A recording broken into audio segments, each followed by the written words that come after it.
Welcome to the Thoughtful Leader podcast. My name is Ben Brearley. I'm a leadership coach and the founder of Thoughtful Leader. The Thoughtful Leader podcast is all about short, sharp leadership advice because thoughtful leadership is good leadership. Welcome to episode 266 of the Thoughtful Leader podcast. In this episode, I'm going to tackle the important topic of how to get more thinking time and why you really need it.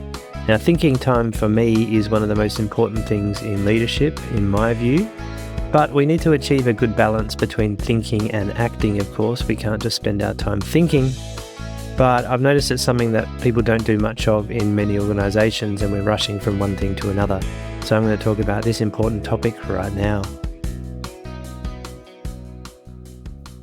I'm convinced that our organisations would work better if leaders had more thinking time built into their day. Now, why is this? Well, I've worked in many organisations and have seen the problems that a lack of thinking causes. And I also work with coaching clients and deliver training to leaders who are struggling with overwhelm and overwork. Now, in this episode, I'm going to take a look at some of the benefits of injecting some more thinking time into your day and thinking about some practical ways to do it. And finally, what you can do with that time when you've got it. So personally, I think many leaders and organizations need to slow down. But I'd like to clarify something here. When I use the term slow down, some people may think I mean you need to work less and put your ambitions on hold. Now, that's not what I mean. I mean that we should take time to pause during the day so that we can be more intentional about what we're doing and we can make better decisions. Now, you can still work long hours and have a strong work ethic and have big goals for your career. And if you're going to achieve those goals, you need to have a sustainable way of working. And a more sustainable way of working is to pause during your working day to assess where you're going and check you're on the right path. Now, I'm not suggesting that people sit and think all day like a philosopher might do. I'm also not suggesting that thinking time is all about facts, logic, and designing a perfect solution. There is, of course, a time for action and energy because that's how change happens, but not all the time. Having sufficient thinking time helps us to work out where we are at by examining how we are feeling and assessing our current progress and situation.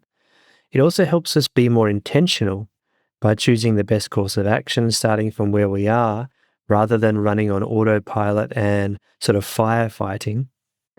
It also helps us to process our thoughts and emotions, leading to better self-awareness and understanding so we can better prepare for the future. And it helps us to stop doing things if we see that they aren't the best use of our time or energy right now.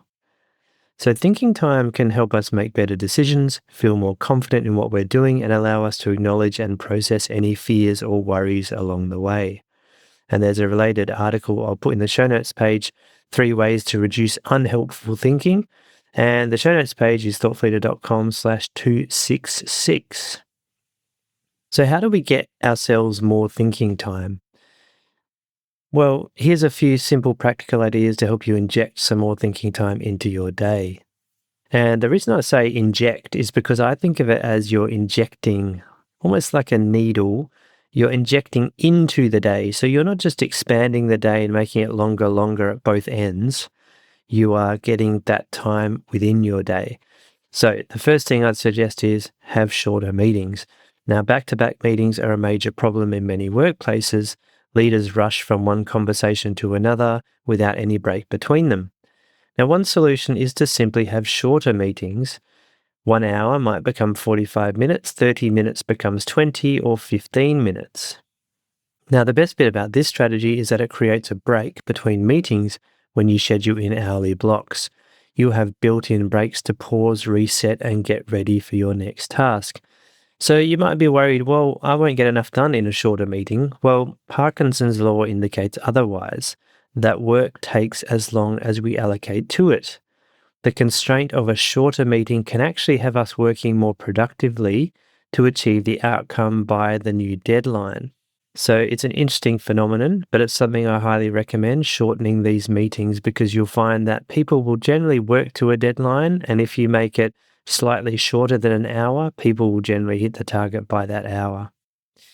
And there's a related podcast episode, number 156, I'd recommend you listen to, And it's all about dismantling the cult of busyness, which is where everyone runs around being busy but not productive. So check that one out too. It'll be in the show notes page.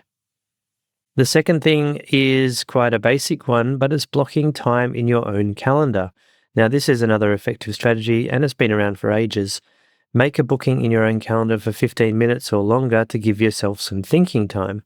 Now, this works especially well when you combine it with booking a meeting room or escaping to a nearby cafe or something like that. Now, many leaders struggle with this because they feel it makes them unavailable. But if you try this simple strategy, you'll often find that other people start to work around your bookings, leaving you free to take a bit of a pause. Now, everything has to be in moderation, of course. If you block your entire day out, you'll likely appear unapproachable and your stakeholders may have some issues with that. The best strategy is to do this in advance so you can get in before all the other meeting requests arrive in your diary. The next thing I'd suggest is to take a proactive approach with tricky stakeholders. Now, there are some people in your workplace who challenge thinking time. They are the ones who interrupt often, check in frequently, and disrupt your flow. With these types of people, it can be helpful to be more proactive when you're engaging with them. So instead of waiting for their interruptions, we can get on the front foot and tell them what we're up to. Try to anticipate their concerns early and communicate our plan for the day or for the week. Tell them when you'll check in with them so they don't need to bother you. And this can help to set a pattern which makes them feel more comfortable. They don't need to interrupt because they know you'll check in with them consistently on your own terms. This is particularly useful when you have a bit of a micromanaging boss as well. That can be a good strategy. So what do we do with this thinking time? So we've carved out a little bit of thinking time in our day. Well, I'm a big fan of what I call useful thinking. Now, useful thinking is thinking that results in an outcome rather than just aimless pondering. So let's look at some useful thinking that can be done in these thinking times we've created. The first one is structured reflection. Now, I'm a big fan of structured reflection, which basically means reflecting on past experiences using a set of questions to prompt your thinking in a structured way. So these questions might be what went well, what didn't, if this happened again, what would I like to achieve for next time, what will I do differently if I encounter a similar situation. For me, the key here is to couple the reflection with some sort of tangible outcome, something you'll do differently or change to improve your situation or how you feel about it. Now, on this note, I've recently released the Useful Thinking Journal, which will help you with structured reflection. And this is something you can do in your breaks when you have put a pause in your day. So you can get the Useful Thinking Journal on my website. I'll put a link to it in the show notes page, thoughtleader.com/266. I highly encourage you to grab your copy today. It's available in both paper form or digital as well.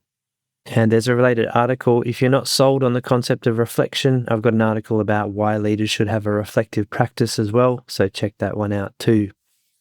Okay, the second thing I think you should do with your thinking time is to look for improvements. Good leaders help their people and teams improve. So what you can do is write down a list of your team's current challenges. They could be inefficient processes, a lack of information, difficult stakeholders, or anything else you can think of. Now, these can set the foundation for improvement initiatives that your team members can run for your team. Improvement initiatives provide your team with much needed variety in their day job, lead to team improvements, obviously, and provide your people with autonomy and freedom as they figure out how they can deliver them. There's a few posts about team improvement that I've done before, some articles and podcast episodes as well, so I'll put a link to those in the show notes page as well. And on that note, on team improvement, you're looking for improvements. That's very much forward thinking, right? And it should be remembered, I think I've talked about it before, but Kouzes and Posner released a book called The Leadership Challenge, which they've done about 7 versions of it now, I believe. And in that, they do surveys of all the leadership qualities that people want in their leaders. And they found that forward thinking is one of the top ones that comes up all the time, which is basically a leader who has a plan and a plan or vision of the future. So looking for team improvement is one way you can get that happening in your team as well. So the third thing I'd suggest to you for your thinking time is to do a bit of a sense check. Now, you can rapidly do a sense check with only a little bit of thinking time. And a sense check is simply thinking about your next task or job and asking, is that task going to be the best use of my time? And if not, what else could I be doing? This is simple but effective, and you only need a minute to do this one. You can do it very quickly. Another thing I'd suggest you try is to identify your top 3. And this one is best done in morning thinking time. And once again, it's pretty simple.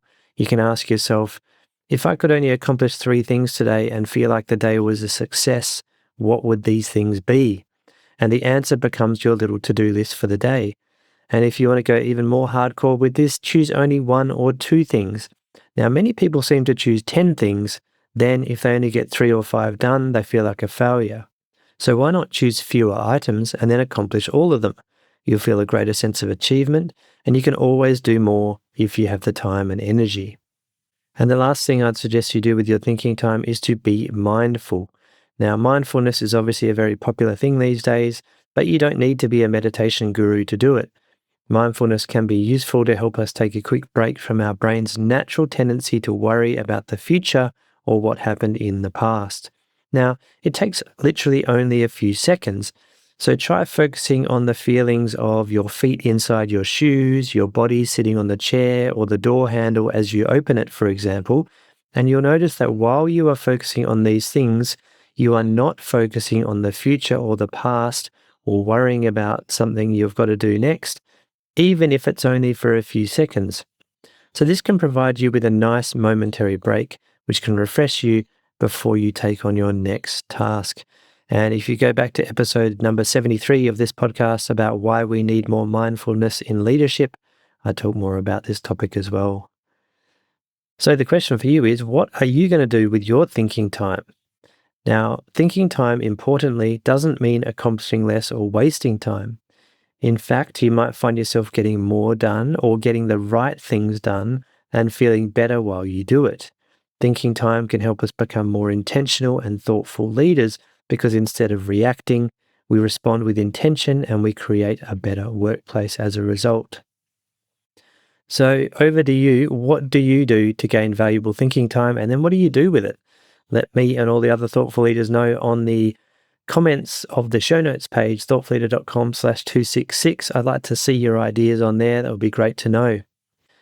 And if you haven't already and you like this episode or the podcast in general, it'd be great to give a quick positive review on your podcast app of choice. I really appreciate it, and it helps spread the word about the Thoughtful Leader podcast. All right. Thank you for listening to this episode. Keep up the thoughtful leadership. Go get some more thinking time, and I will see you in the next one.